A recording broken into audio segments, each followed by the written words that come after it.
তো hello everyone, good morning সবাইকে। সবাই কেমন আছো? আমি খুব ভালো আছি। আমি মনিদীপা চলে এসেছি আজকে আরেকটি নতুন ব্লগ ভিডিও নিয়ে। তো আজকে যাচ্ছি এখন ইউনিভার্সিটি। আর আমাদের ইউনিভার্সিটিতে আছে কনভোকেশন, যার রিহার্সেল ছিল আজকে। তো এই দেখো বাড়ি থেকে বেরিয়ে পড়েছি আর এখন যাচ্ছি ইউনিভার্সিটি। আর বেশ কিছুদিন ধরে না আমি কন্টিনিউ ইউনিভার্সিটি যাচ্ছি। আর যার কারণ আমাদের ইউনিভার্সিটিতে ছিল প্রথম 4 days ওয়ার্কশপ। ওয়ার্কশপের পরে এখন কনভোকেশন। তো কনভোকেশনের রিহার্সেল, তারপর কনভোকেশন কন্টিনিউ যেতে হচ্ছে। আর এই দেখো ইউনিভার্সিটি চলে এসেছি। তো যাই হোক, এটা উৎপল স্যারের রুম, মানে আমাদের এইচওডি রুম। আর এটাতেই আমাদের স্যার ক্লাস করান। তো সবাই বসে গল্প করছিল, আমি ভিডিও করছি, সবাই হাই করে দিয়েছে। আর জানো তো কতদিন না কন্টিনিউ ইউনিভার্সিটি যেতে শরীরটা না আর দিচ্ছে না, মানে এতটা জার্নি আর দিচ্ছে না। তো যাই হোক, আমাদের প্রথম বলেছিল নিচে রিহার্সেল হবে। তো তারপর স্যার এসে বললেন যে না, তোমরা উপরে চলে যাও, রিহার্সেলটা উপরে হবে। যেহেতু আমাদের সংখ্যায় অনেকজন ছিলাম আমরা, তো তার জন্য আমরা উপরে চলে গেছি। উপরে এই রুমে এসি আছে, তো তার জন্য আমরা উপরে চলে এসেছি। আর আমাদের মিউজিক ডিপার্টমেন্টের পাশাপাশি ছিল সংস্কৃত ডিপার্টমেন্ট, তারপর ছিল বেঙ্গলি ডিপার্টমেন্ট, ইংলিশ ডিপার্টমেন্ট। তো ওরা এসছে আমাদের সাথে, আমরা যেই গানটা করব আর কি, ওটা রিহার্সেল আমাদের সাথে করতে। আর স্যার বুঝিয়ে দিচ্ছিল মানে কিভাবে কে বসতে হবে। আর এই দেখো এখানে গানটা রিহার্সেল চলছে। প্রথমে আমরা করছিলাম, তারপর ওরা করছিল।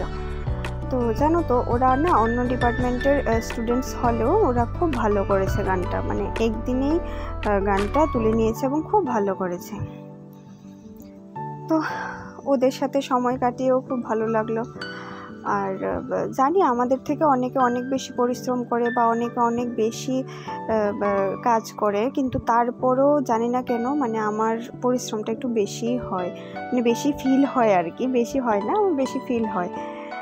তো হ্যাঁ, এটা পরের দিনের ভিডিও, কারণ কি ওই দিন আর কন্টিনিউ করতে পারিনি যে কোনো একটা কারণে। তো এটা তার পরের দিনের ভিডিও, মানে কনভোকেশনের আগের দিনের ভিডিও। তো আমরা গিয়েছিলাম এটা আমাদের হল রুম, অডিটোরিয়াম রুম। তো ওখানে আমরা বসে বসে ফাইনাল রিহার্সেল করছিলাম। আর এই দেখো আমাদের জন্য চলে এসছে কোল্ড ড্রিঙ্কস। তো আমরা যে যেটা খায় আর কি, কোল্ড ড্রিঙ্কস ছিল, তারপর স্ন্যাক্স ছিল। আর তো এখানে সবাই দিদিরা খাচ্ছিল আর আমি ভিডিও করে নিয়েছি। যেহেতু আমাদের বেরোতে সন্ধ্যা হয়ে গেছে, তো তার জন্য আমাদের জন্য মানে একটু খাবারের ব্যবস্থা ছিল। তো দেখো বেরিয়ে পড়েছি অডিটোরিয়াম হল থেকে।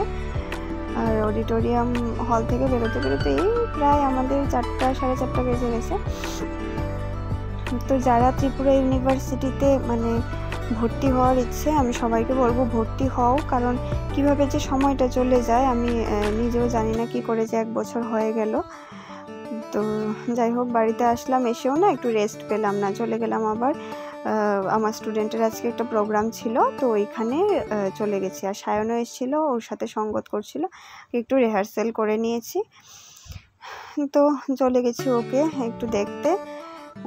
তো ওর রিহার্সেল শেষে তারপর আমরা চলে যাচ্ছি গণেশ পুজোতে। আর জানো তো পুজোটা না মানে ভীষণ সুন্দর হয়, মানে ততটা বড় হয় না, কিন্তু খুব খুব খুব সুন্দর হয়। 3 দিন অনুষ্ঠান চলে।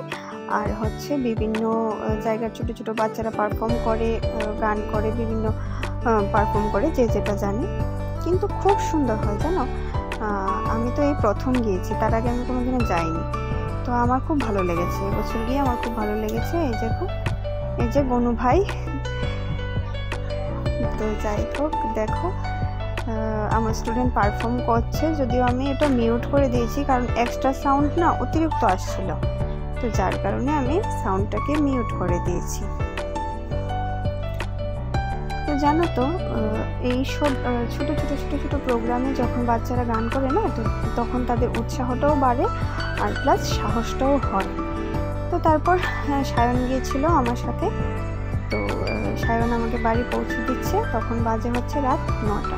আজকের ভিডিওটা এই পর্যন্ত। সবাই ভালো থাকবে, টাটা।